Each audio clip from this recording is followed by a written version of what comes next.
انشاءاللہ عزیز بیچ میں کرتا جاؤں گا۔ سب سے پہلی چیز، جب انسان نکاح کرے تو اپنی بیوی کے ساتھ الفت اور محبت کا معاملہ رکھے، اور جب اس کا نکاح ہو تو پہلی رات یا جب پہلی بار ملے اس کو کچھ تحفہ یا کچھ کھانے کی چیز دے۔ یہ سنت سے ثابت ہے، یاد رکھیں۔ نبی اکرم صلی اللہ علیہ وسلم کے تعلق سے آتا ہے، مسند احمد کی روایت ہے، اور اسماء بنت یزید جو ہے رضی اللہ عنہا اس کی راوی ہے، وہ کہتی ہیں اور فرماتی ہے کہ نبی اکرم صلی اللہ علیہ وسلم کا جب نکاح ہوا تو حضرت عائشہ رضی اللہ عنہا کو میں نے ہی تیار کیا، میں نے ہی آپ کو سجایا، میں نے ہی آپ کو تیار کیا۔ جب میں نے آپ کو تیار کیا اور اس کے بعد یہ کہلوا بھیجا نبی اکرم صلی اللہ علیہ وسلم کو کہ عائشہ تیار ہے، نبی اکرم صلی اللہ علیہ وسلم ان کے پاس آئے، آپ کو ایک دودھ کا پیالہ دیا گیا، رسول اکرم صلی اللہ علیہ وسلم نے اس دودھ کے پیالے سے دودھ پیا اور پھر اس پیالے کو عائشہ کی طرف بڑھا دیا رضی اللہ عنہا۔ عائشہ نے وہ فرماتی ہے کہ تھوڑا ان کو شرم آئی، جھجک محسوس ہوئی، تو آپ نے انکار کر دیا۔ اسماء کہتی ہے کہ میں نے غصہ کیا اور انہیں ڈانٹا اور کہا رسول اللہ دے رہے ہیں نا، پھر تم کیوں نہیں لے رہی ہو؟ تو انہوں نے اس کو لیا اور تھوڑا سا پی لیا۔ اس کے بعد رسول اکرم صلی اللہ علیہ وسلم نے فرمایا تم لوگ بھی پیو، اور بھی عورتیں بیٹھی تھیں، چونکہ عائشہ رضی اللہ عورتوں میں تھی اور ظاہر سی بات ہے وہ عورتیں پردے میں تھی، تو کہا تم عورتیں بھی پیو، ٹھیک ہے۔ تو انہوں نے کہا اللہ کے رسول صلی اللہ علیہ وسلم آپ پہلے پی لے، زیادہ بہتر ہوگا۔ پھر رسول اللہ نے دوسری بار پھر پیا، اس کو پی کر جو آپ نے پھر عورت جو اسماء رضی اللہ عنہا کو دیا۔ وہ کہتی ہے کہ میں نے وہ گلاس لیا اور اس کو میں پلٹانے لگی، گھمانے لگی، تاکہ میں بھی وہیں ہونٹ لگاؤں جہاں رسول اکرم صلی اللہ علیہ وسلم نے ہونٹ لگایا تھا۔ اس سے پتہ چلا کہ صحابہ کے ساتھ ساتھ صحابیات بھی کتنا محبت رسول اکرم صلی اللہ علیہ وسلم سے کرتی تھی۔ یہ محبت کا تقاضا ہے، جس سے آپ محبت کرتے ہیں اس کی ہر چیز کو آپ پسند کریں، جہاں سے آپ نے پیا وہاں سے پینا پسند۔ تو وہ کہتی ہے میں خاموشی سے لوگ نہ دیکھے گھما رہی تھی تاکہ وہاں سے پیوں جہاں سے رسول اکرم صلی اللہ علیہ وسلم نے پیا۔ اس کے بعد جب میں پی چکی تو رسول اللہ نے دوسری عورتوں سے کہا تم بھی پی لو۔ عورتوں نے شرما کر کہا کہ اللہ کے رسول نہیں تعالیٰ، آپ نے کہا کہ دیکھو دو چیزیں ایک ساتھ نہیں ہو سکتی، بھوک اور جھوٹ۔ پی لو، مطلب کیوں شرما رہی ہو؟ پی لو، تم کو بھوک ہے میں جانتا ہوں، لیکن تم جھوٹ بول رہی ہو تکلف میں کہ نہیں ہم نے پی لیا۔ کہا پی لو، اور پھر نو عورتوں نے بھی پی لیا۔ سمجھ رہے آپ؟ تو یہاں رسول اکرم صلی اللہ علیہ وسلم پہلی بار اپنی بیوی سے ملے عائشہ رضی اللہ عنہا، تو آپ نے کچھ دیا، مطلب کھانے پینے کی چیز، اور یہ بھی رحمت کا ایک حصہ کہ انسان کچھ کھلا پلا۔ بہت سے لوگ کنجوس ہوتے ہیں، کچھ کھلاتے پلاتے نہیں کسی کو، نہ اپنی بیوی کو، نہ بچوں کو، نہ کسی کو۔ تو بہرحال بیوی سے جب پہلی بار ملے تو کچھ کھانے پینے کا دے، کچھ بھی ہو سکتا ہے آج کے دور کے اندر، آپ مٹھائی لے جا سکتے ہیں، اینی تھنگ، مطلب کچھ بھی ہو سکتا ہے جو محبت اور الفت بڑھانے کے لیے۔ اور کھانا پینا ایک ایسی چیز ہوتی ہے جس کے کرنے سے لوگوں میں آپ کی طرف محبت مائل ہوتی ہے۔ آپ دیکھیے کسی کو آپ بلانا چاہتے ہیں، کسی سے کچھ کام کروانا چاہتے ہو تو کیا کرتے ہیں؟ اس کو چلو ڈھابے پر، چلو کھانے پر، سر گھر پہ کب آ رہے ہیں آپ کھانے کی؟ تو پروموشن چاہیے آپ کو، ٹھیک۔ تو بہرحال کھانا ایک وہ ہے۔ تو یہاں شریعت نے کہا بیوی سے بھی الفت محبت کرو۔ تو پہلی بار جب آپ بیوی سے ملے تو چونکہ ہم بستری شروع ہوتی ہے اسی عمل کے بعد، اس لیے میں اس کو بھی رکھ رہا ہوں، تو کھلائے پلائے، کچھ دے، اور یہ کچھ بھی ہو سکتا ہے، آپ کے علاقے، سماج، ماحول کے اعتبار سے چیزیں XYZ بدل سکتی ہیں، ٹھیک ہے، بہرحال تو کچھ نہ کچھ کرے۔ دوسری چیز، جب بیوی سے پہلی بار خلوت مطلب علیحدگی میں جہاں کوئی آپ کو نہ دیکھ رہا ہو،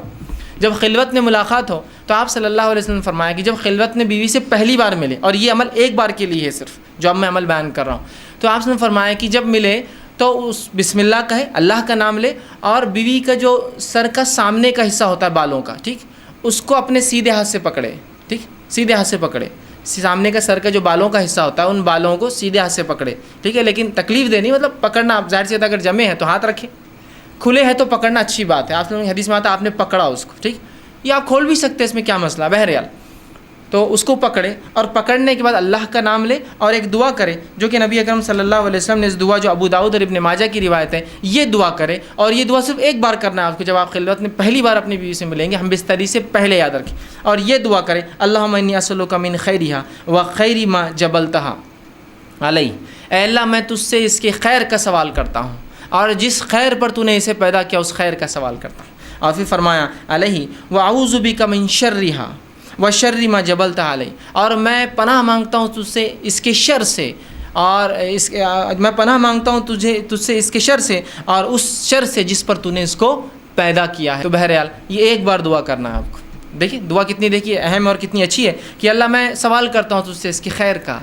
اس خیر کا جس پہ تو نے اسے پیدا کیا ہے، اور اس خیر کا جسے پیدا کیا، اور تجھ سے پناہ مانگتا ہوں اس کے شر سے، اور جس شر پہ تو نے اس کو پیدا کیا ہے۔ یہ پہلی بار آپ کریں گے۔ اس کے بعد اب جب ہم بستری کا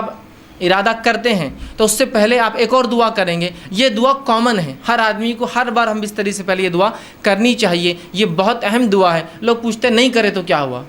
نہیں کرے تو کیا ہوا، نہیں بولے تو کیا ہوا، بہت سی چیزیں ہوتی ہیں۔ تو میں ہمیشہ سوال کرتا ہوں لوگوں سے، چلیے آپ گاڑی چلاتے ہیں، کار ٹو ویلر چلاتے ہیں، اور ہاں سیٹ نہیں ہوئی تو کیا ہوا، ہارن نہیں ہوا تو کیا ہوا،